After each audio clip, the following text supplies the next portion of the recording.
पेण शहराची तहान भागवणारी आणि शहराच्या इतिहासाची साक्ष देणारी भोगावती नदी आज गंभीर समस्येला सामोरे जात असल्याचं चित्र दिसतंय। नदीच्या पात्रात मोठ्या प्रमाणात जलपर्णी वाढल्याने संपूर्ण नदी हिरव्या आच्छादनाखाली गेली असून तिचा नैसर्गिक प्रवाह धोक्यात आलाय। शेकडो वर्षांपासून पेणच्या सांस्कृतिक, सामाजिक आणि आर्थिक विकासात महत्त्वाची भूमिका बजावणारी ही नदी आज स्वतःच्या अस्तित्वासाठी झुंज देत असल्याची भावना व्यक्त केली जात आहे। नगरसेवक भूषण कडू यांनी प्रशासन आणि लोकप्रतिनिधींवर दुर्लक्षाचा आरोप केला आहे।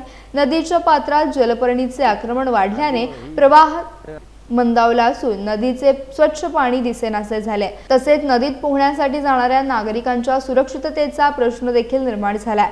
स्मशानभूमीतील राख नदी परिसरात पसरल्याचे निदर्शनास येत असल्याचा आरोप करण्यात आलाय।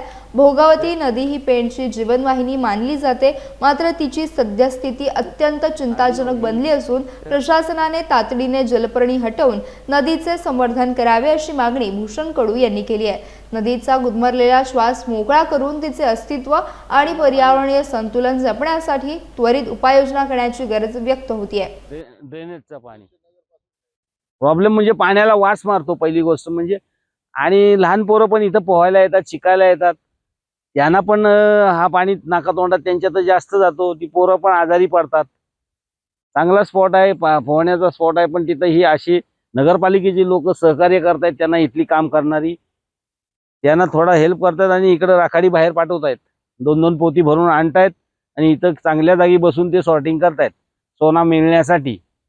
याच्याविषयी काही नगरपालिकेला काही तक्रार नाही, मी याच्याविषयी सोमवारी नगरपालिकेत जाणार आहे, पण आता 2-3 दिवस सुट्टी आली त्यामुळे काही जमलं नाही। हा प्रकार हा काल 2 दिवसापूर्वी झालेला आहे। रोज चालतो? रोज नाही, जशा आतमध्ये बॉड्या येतील तसा तिथं साठली राखाडी 2-3 बॉड्यांची किती उचलतात ना आणतात इकडं। नमस्कार, आपण बघत आहात हा हिरवळ गार्डन नसून ही जलपर्णी आहे। आणि जलपर्णी का वाढते तर पाणी दूषित होतो त्याच्यामुळे। ही आपली भोगावती नदी 12 महिने वाहणारी अशी कुठे नदी बहुतांश मिळत नाही।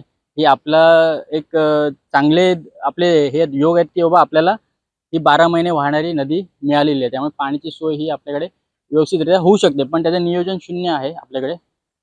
हे बघत असाल तुम्ही, ही जलपर्णी वाढलेली। आता इथे पोहणारे लोक होती, त्यांनी सांगितलं की दादा इथे राख धुतात ती आमच्या पायाखाली ती हाडं वगैरे मिळतात। तर एक नगर परिषदेला विनंती आहे आपली की उद्धरला म्हणा ठिकठिकाणी आता इथे विधी होतात 12वे 10वे, तर त्यासाठी इथे कुंड करावा की जेणेकरून त्याच्यामध्ये अस्थि विसर्जन होतील, की जेणेकरून त्याच्यामधून कुठल्या भावना आपल्या दुखावणार नाहीत। ही बघा पाण्यामध्ये अस्थि आहेत, हाडं आहेत, इथे वरती पण आहेत, ही बघा ही पण दाखवा, की ह्याच्यामुळे ही जर पायाला लागली, इथे पोहायला मुलं येतात, आता उन्हाळ्याची सुट्टी आहे, भरपूर इथे गर्दी असते, ती जर पायाला लागली, जखम झाली तर इन्फेक्शन होऊ शकतो, काही आजार होऊ शकतात। त्यासाठी यावरती लवकरात लवकर उपाययोजना केली पाहिजे।